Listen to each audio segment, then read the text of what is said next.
Thank you for joining us.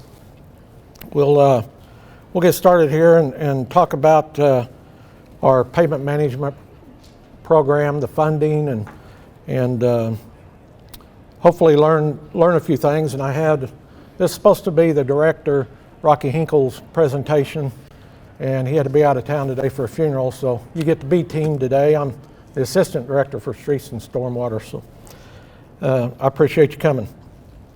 Over the next 15-20 minutes, we'll go quickly. We're going to learn 4 items. I kind of went through his program and looked at his presentation, and we're going to learn where the funding comes from to maintain our streets and how much that funding is. And we're also going to learn about the pavement condition, where we had a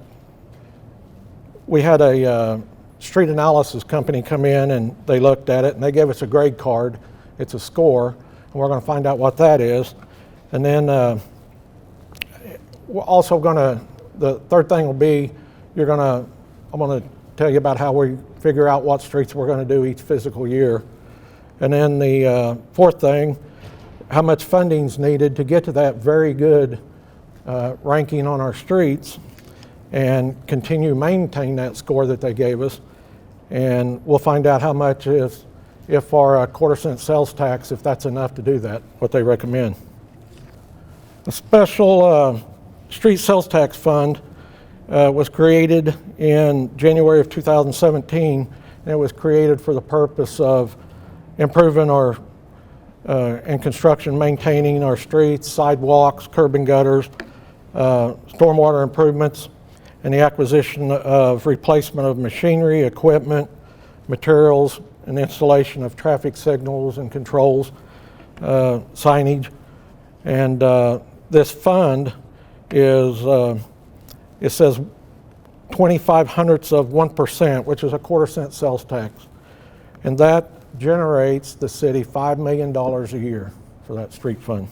So that's what we have to work with. Remember that, because I'm going to have some questions at the end, and I'm going to see if you guys retained that. Always got to remember to do this. The funding sources is, I figured up Tulsa County here, and Tulsa County their sales tax is 8.417. Wagner County's is 8.80. And I did the math on, Oklahoma is unique. Let me step back a second. Oklahoma is unique in that they're dependent on sales tax and the use tax and all to fund our infrastructure improvements. I did the math on Tulsa County and broke it down, and the state receives 4.5% of the 8.417, and the county gets 0.367 for their improvements, and the city gets 3.55%. So that's how we break it down there. Next slide is, we looked at 10 other cities in the Tulsa area, communities, and we broke down the sales tax of each one. And as you can see, Broken Arrow has the lowest sales tax and of the 10 cities listed. And Broken Arrow has, it just pays to shop in Broken Arrow after you look at the sales tax there. It really does. Saves you money by shopping here. Next is the infrastructure investment. Our tax dollars are used for infrastructure improvements. And this chart shows the importance of spending our tax dollars on preventive maintenance, because as you can see at the top, you don't wait until the road gets completely wore out. You got to do the other improvements, the preventive maintenance of like crack sealing and fog sealing and patching, stuff like that to prolong the life of that street. We do a lot of mill and overlay on that. We count that as well. But after you get down there to the poor condition, you're totally reconstructing that street. You're digging it all the way out to the base. You're replacing the base, and it's a major cost to everyone. So Broken Arrow has $600 million worth of assets in the streets and the stormwater there. We have 1,250 lane miles of streets, and of those, 75% of that is asphalt and 25% is concrete. We hired a company to come in here, and I'm going to show this on the next slide. And the company came in here in 2016, and they have all the technology and all the equipment that they go out and they look at all the streets and they evaluate them on the condition. Then they give you they call it a PCI, and that's Pavement Condition Index, and I call it a scorecard. It's your rating of the condition of your streets. So we use that as a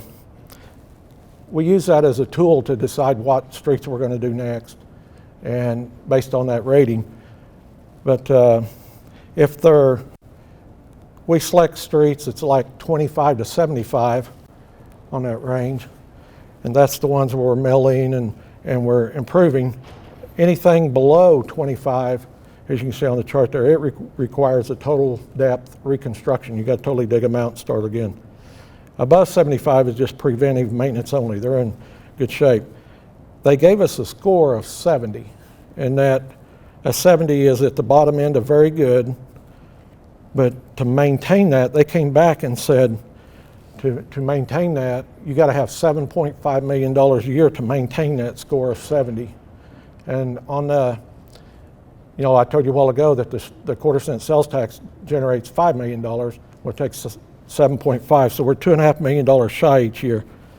And that's why I know the city council and city manager and all that, they had a $2.5 million shortfall annually, so they came up with the general bond obligation that the voters passed in 2018.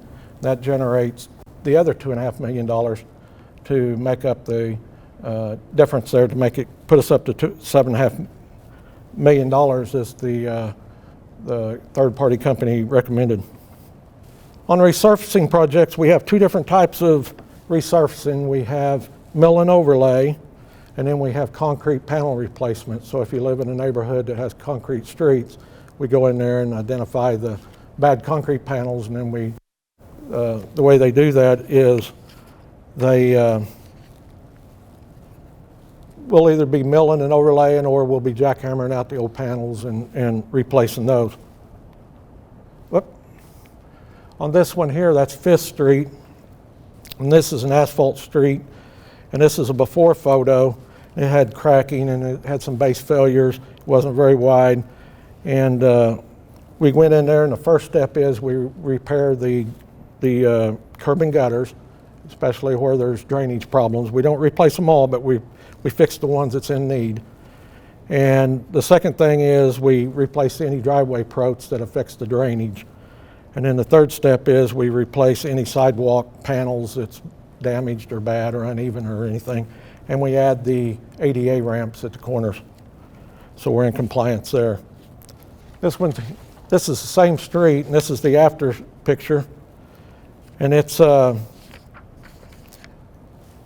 that's what it looks like after we added new sidewalks and all the concrete and all. So the in-between process is we hire a contractor to come in and they grind off. It's called milling. They grind off about 2 inches of asphalt, and our city crews end up paving up. They put that 2 inches of new lift back on there. So that's the end results there of the new sidewalks and the ADA ramps and new asphalt. Looks really nice. Crews did a great job.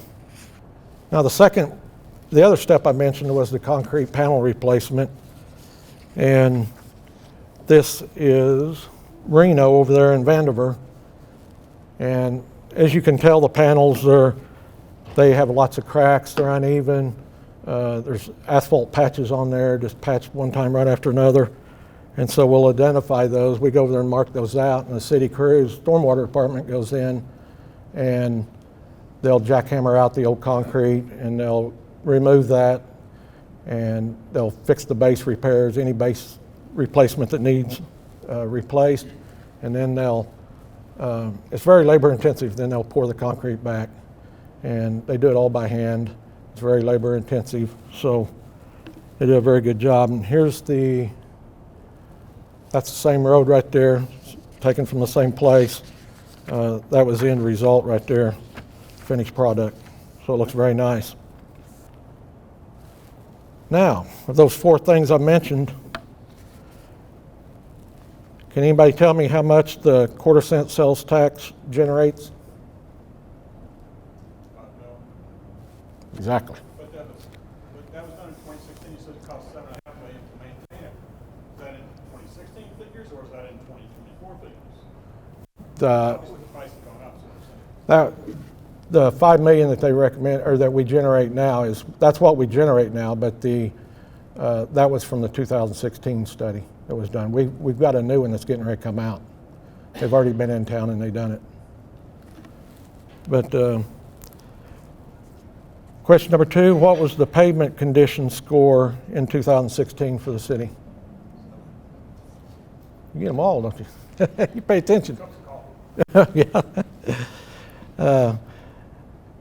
Number 3, how much money is needed to maintain the 70 score as recommended from the third-party consultant? 7.5. Exactly. 7.5 million.